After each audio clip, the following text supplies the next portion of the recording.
De volta ao ministério, aproveite agora e se inscreva. Torne-se um amigo da oração. Ao se tornar um amigo da oração, você vai estar conosco, os intercessores orando, e você vai perceber que vai se tornar um discípulo de Jesus mais afeiçoado, porque é no jardim da oração que nós nos tornamos discípulos do Senhor. Vamos agora ao nosso comentário bíblico.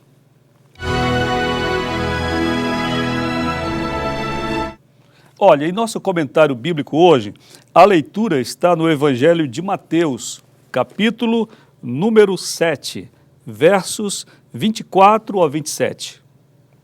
Todo aquele, pois, que escuta estas minhas palavras e as pratica, assemelhá-lo-ei ao homem prudente, que edificou a sua casa sobre a rocha. E desceu a chuva, e correram rios, e assopraram ventos, e combateram aquela casa, e não caiu, porque estava edificada sobre a rocha. E aquele que ouve estas minhas palavras e não as cumpre, compará-lo-ei ao homem insensato, que edificou a sua casa sobre a areia.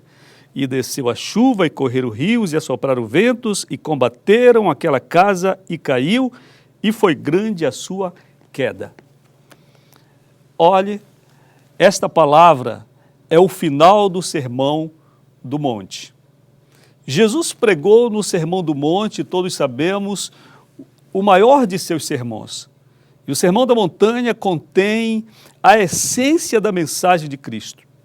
É aqui nesse sermão que Jesus fala sobre como devemos ser fiéis a Deus, como Deus é um ser que nos contempla no nosso íntimo, como deve ser a oração, como devemos praticar a filantropia, como devemos jejuar. Todas as recomendações Jesus passa nesta palavra quanto ao nosso relacionamento com Deus e quanto ao nosso relacionamento com o próximo. Mas, quando termina esse discurso, diz a Bíblia, as multidões em torno do Senhor estavam fascinadas. Estava congelada aquela plateia, porque a mensagem fora de uma profundidade única. E agora, Jesus vai concluir esse sermão com uma aplicação. Então ele diz, ao findar esta pregação, todo aquele, pois, que escuta estas minhas palavras, veja, aqui todos que podiam ouvir, todo aquele que escuta estas minhas palavras, que mais? E as pratica. Agora Jesus vai chamar literalmente o aspecto prático do que ele está dizendo. Eu compará-lo-ei ao homem prudente, que edificou a sua casa sobre a rocha. E Jesus vai falar agora de uma situação muito comum para aqueles que o ouviam. Israel tem um clima muito diverso. Em Israel, pode-se durante o dia termos um calor aterrador e durante a noite um frio terrível. Em Israel, há períodos chuvosos, sobretudo nos meses de março e de outubro. Chuvas caem sobre Israel com uma velocidade extraordinária.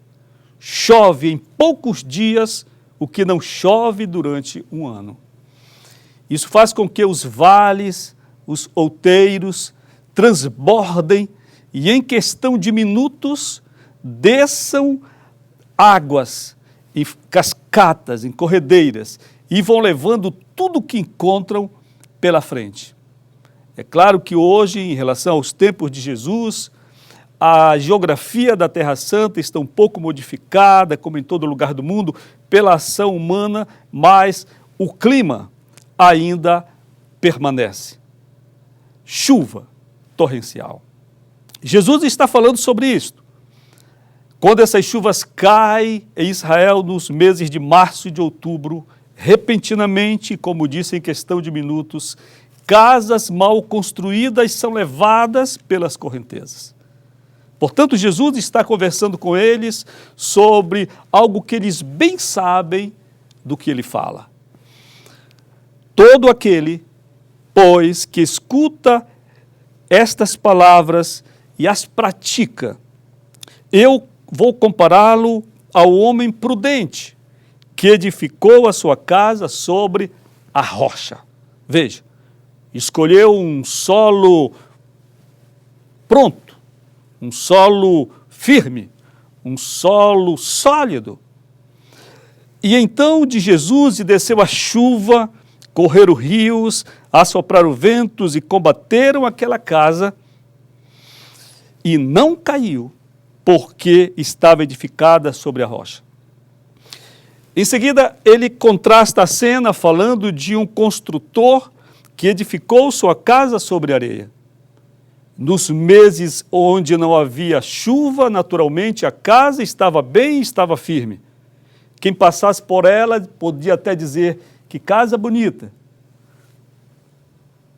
Porém, nós vemos que, ao chegar da chuva, a cena pode mudar completamente, podia ter mudado completamente para esse construtor. Jesus está nos ensinando que todo o seu discurso, toda a sua pregação só tem sentido se verdadeiramente nós entendermos que essa palavra não é apenas retórica, que o Evangelho não é apenas uma literatura e que servir a Deus não é uma questão apenas de religião, mas prática. Então Jesus está nos ensinando que quando nós praticamos os seus ensinos, é que nós nos tornamos fortes.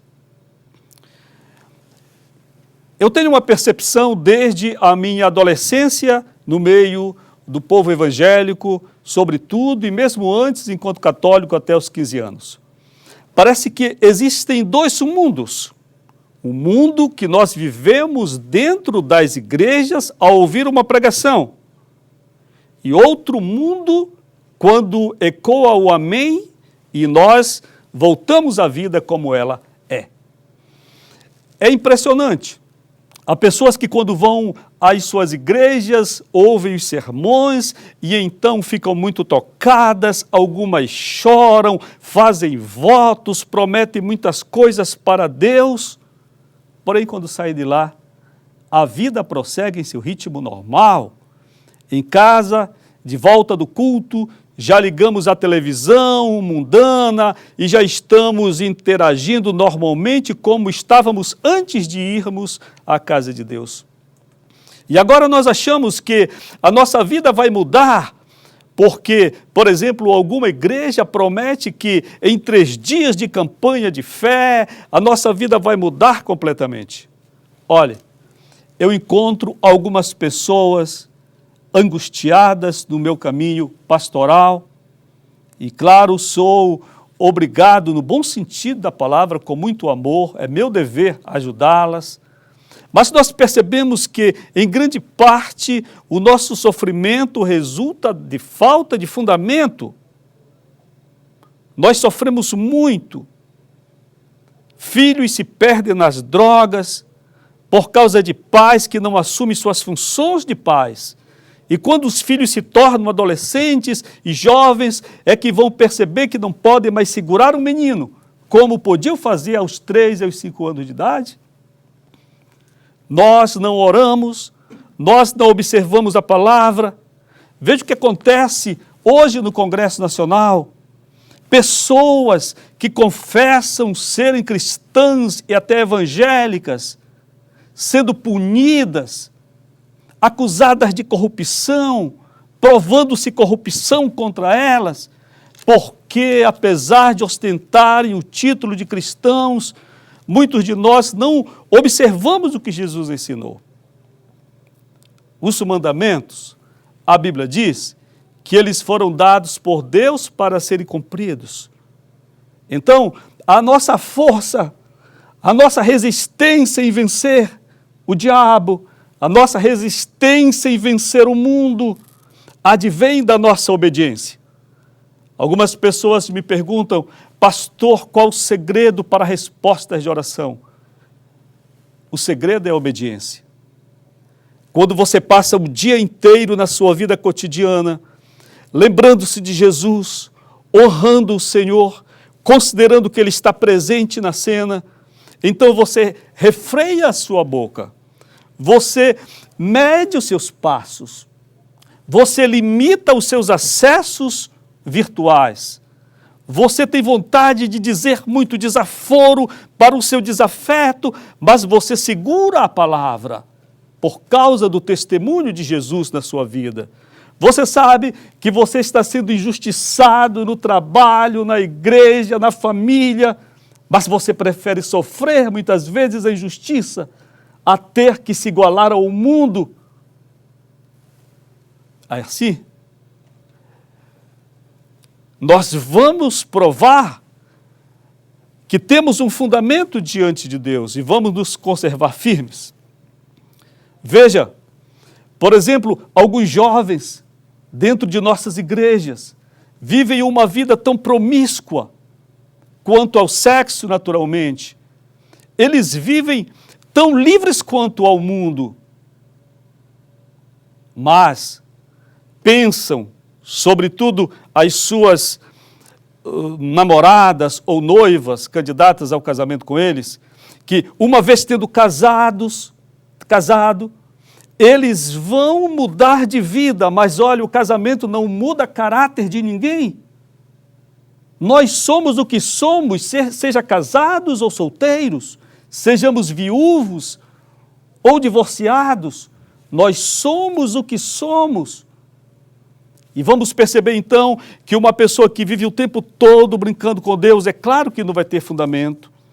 Quando chega a tribulação, quando chega a adversidade, quando chega um problema grave, quando chega a enfermidade, quando chegam as drogas da família, quando chega a separação familiar, quando chega, como eu disse no começo, a doença incurável, nós vamos encontrar crentes desmoronando, nós vamos encontrar crentes que não sabem orar, nós vamos encontrar crentes que não sabem se pôr diante de Deus, que não conhecem nada de fé, que não conhecem as Escrituras.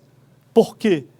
Porque a prática, a Bíblia, ela é como uma roupa que devemos vestir todos os dias. Não é como uma veste de festa que nós colocamos em nosso armário e nosso guarda-roupa, para tirar só alguns dias de acordo com a nossa conveniência.